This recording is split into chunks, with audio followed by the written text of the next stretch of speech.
When this young mother offered up her plane seat to an old veteran, she simply thought she was doing a nice thing. She switched with him and sat down in the row of chairs behind him.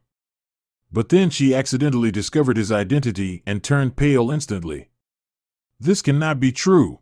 Mother gives up plane seat for veteran, turns pale when she realizes who he is.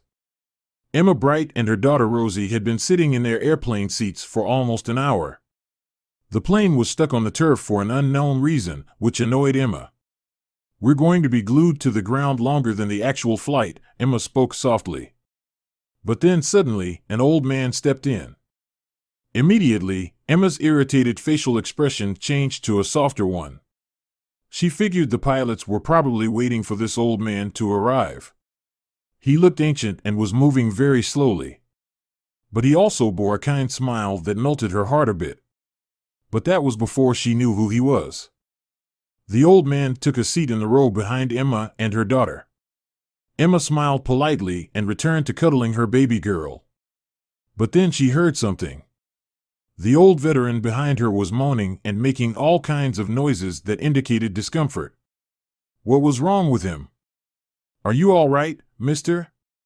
Emma asked as she turned around to check on his situation. The veteran responded by saying that he was well enough. He had old bones, and the lack of legroom and the hard seating bothered him a bit. But that wasn't her problem to solve. "I'll manage," were his words. It also wasn't the best idea for him to pick a seat by the window because he had a weak bladder and surely had to pee during this flight. But again, he stated that this wasn't her problem. But after the old man stopped talking, Emma did something beyond friendly.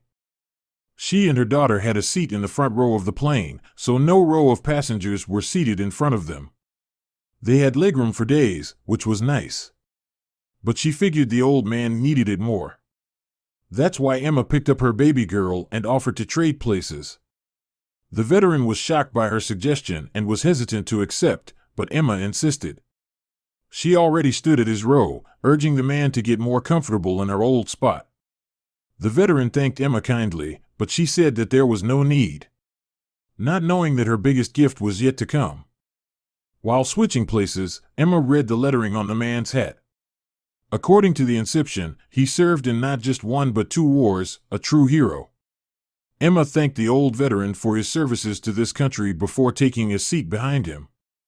But then something very interesting happened. Emma was staring out the window of her new seat when a sound appeared from the airplane seat in front of her. It was the sound of pages turning.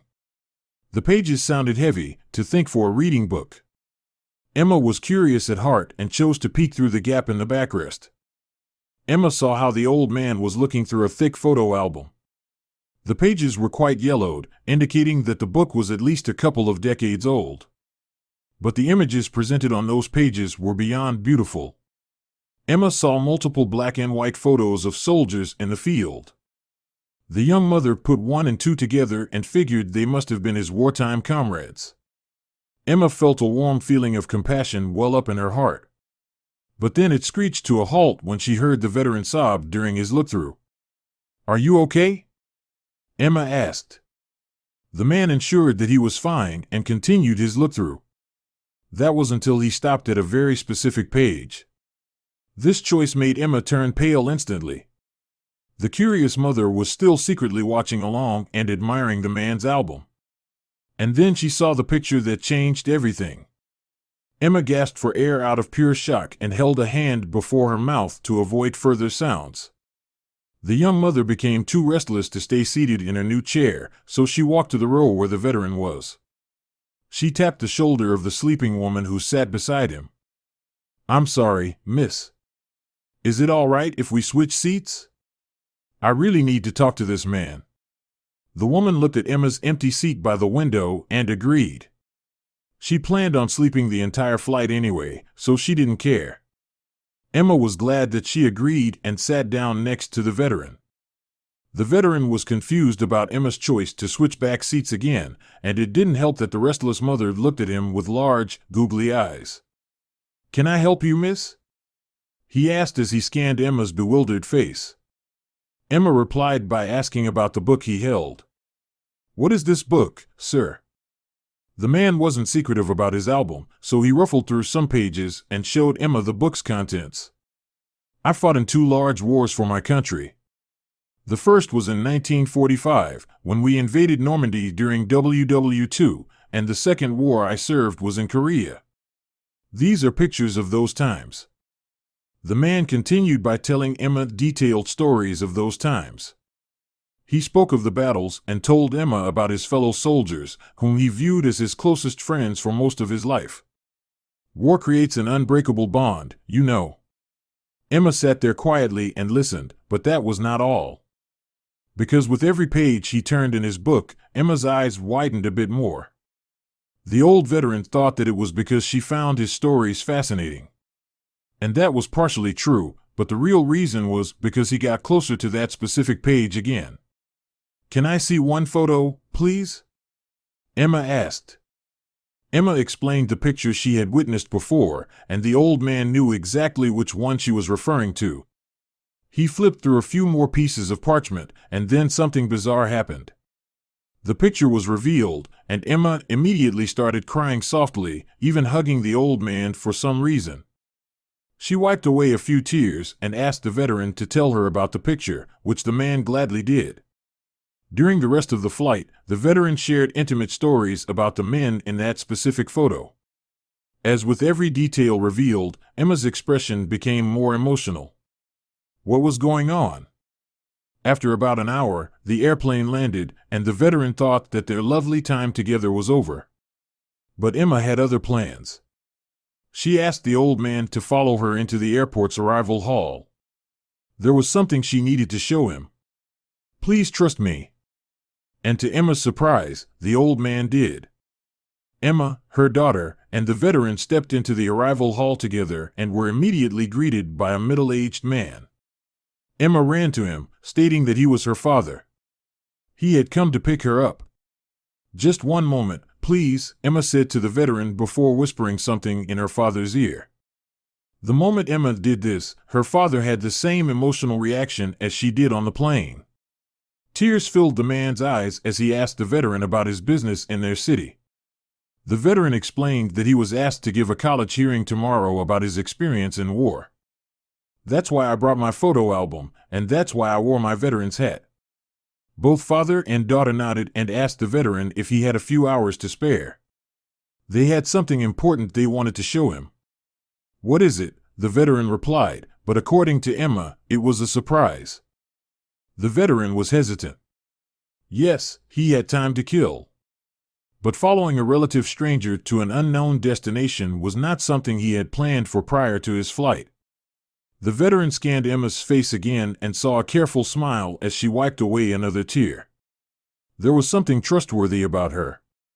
And in the end it was that trustworthy face, combined with her interest in his life, which made the veteran agree to come with them. They stepped into Emma's father's car together. After that, they drove away from the airport and past the hotel he was supposed to stay in. The car quickly traded in the busy cityscape for a more quiet suburban environment. Trees filled these streets, and small cute houses lined the concrete pavement. The veteran asked once more where they were going. But again, Emma did not provide a clear answer. "We're almost there. Please trust me," she simply said. Emma also said that the old man would like their surprise for him, but if he knew what it was, it would spoil his reaction. "I'm sorry for my secrecy, but your wait is over. We're here." The car stopped in front of the smallest house in the neighborhood. It was old but homely. Emma and her daughter had already gotten out and were opening the front door when the veteran exited the vehicle. "What is this place? Why am I here?" the old man whispered to himself. But Emma simply invited him inside by extending her arm and gesturing the veteran to come closer. The veteran had gotten this far, turning around now would be a waste. So he just put one foot in front of the other until he stood in the house's hallway. The house had a 60s feel about it. Orange drapes hung before the windows, and a light, musky smell hung in the house. But the home's interior was not why he was invited. The old man looked forward and saw how Emma and her father stood beside a large chair in the living room. It was facing backward, but the veteran saw that someone was sitting inside of it. Emma ducked down and talked to the seated individual. Who was she talking to? He only saw the top of a gray-haired person, but that was about to change. After Emma finished talking, the seated individual stood up and faced the veteran. It was an elderly man who was at least the same age as him. But who was this person? The mysterious elderly man looked up at the veteran with squinted eyes like he was trying to analyze him. But after a few confusing glances, his eyes widened, just like Emma's and her father's did before. Charles? Is that you? The elderly man walked up to Charles and hugged him intensely. What is going on? The veteran's name was, indeed, Charles, but how did this man know him? Charles stood frozen in place as the old man squeezed his body while crying. But roles were about to flip when his grip loosened, and Charles saw his face up close. The recognition hit him instantly, and Charles broke down in tears. Charles now hugged the old man back and started spitting questions because he had many. He mostly had them for Emma since she started this wild journey. How did you know who I was when we were on the plane? Emma smiled and stated that his question had an easy answer. The young mother left the room and returned with an object that she covered up with her hands. The man you're hugging right now is my grandpa. He told us many stories about a guy he met during his time in the U.S. Army. Apparently, this person saved my grandfather's life many times. And that man is you, Charles. You were my grandfather's best friend during his time in the Army. And according to my dear granddad, he would not have been alive today without you. And by that extent, nor would my father, myself, or my daughter have been, Emma said in an emotional tone. Emma thanked Charles for all that he did for her granddad during wartime. And then she revealed why she knew he was the right person from the start. The weeping mother turned the object she still held in her hand. It was a picture frame, the exact same photo that Charles had in his album. It was Grandpa's prized possession, an object that reminded him of his best friend, someone he thought he had lost forever. But apparently, that wasn't the case. When I saw that picture on the plane and saw your face, I instantly knew who you were. And I also knew that I had to reconnect you too. Charles was stunned by Emma's story. He couldn't believe that such a simple moment could lead to such an amazing reunion. He thanked Emma from the bottom of his heart and promised to repay her sometime, somehow. But Emma didn't need any repayment. You have already done enough, she said. Charles nodded and placed his photo album flat on the table. He ruffled through it and revealed that page that had the photo of the two of them together. Do you remember that day, William? Charles spoke to his long-lost friend. The 93-year-old William nodded as his hand coursed the photo. Charles took over the conversation at that point and stated that the two of them were indeed best friends during wartime. They had each other's back, and Charles also confirmed that he saved Emma's clumsy grandpa multiple times in the heat of battle. But during their last mission, something went wrong. A minefield lay between them and their enemy, and Charles watched how William crossed it bravely with other troops. But right before he reached the very end, a massive explosion occurred. Charles never saw his friend again after that moment, and he believed that William was blown to bits on that day. In wartime, it is always bad news when a soldier goes missing. And when you don't hear from them again afterward, it can only mean one thing. A silent soldier is a dead one, Charles stated. But apparently, that wasn't the case. How the hell did you survive that explosion? Charles asked his old friend. Emma's grandpa stated that the entire battle moment felt like a blur. He remembered crossing that damn field and almost reaching the other side unscathed. But then one of the soldiers who ran beside him stepped on a mine, which caused the explosion. The next thing I remembered is waking up in a field hospital. Emma's grandfather wasn't directly hit by the blast, even though it looked like that from afar. Charles nodded, saying that he thought he lost his friend that day. However, the debris caused by the explosion did contact William. He arrived at the hospital with scrap metal in his leg and was deemed unfit for combat. I was sent home after that and never returned to war again. Once my commanding officer told me that we lost the battle that day and stated that the entire battalion was wiped out. I thought I lost you too, William said to his rekindled friend Charles. But apparently, none of it was true. The two friends hugged each other once more and instantly felt a rekindled bond.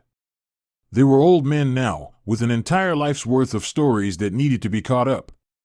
So, the two veterans spent the rest of the day talking, smiling, and reminiscing about the good old days. It was an amazing sight, and Emma was extremely happy to see her grandpa smile like that again. It had been a long time since she had seen such joy on his face.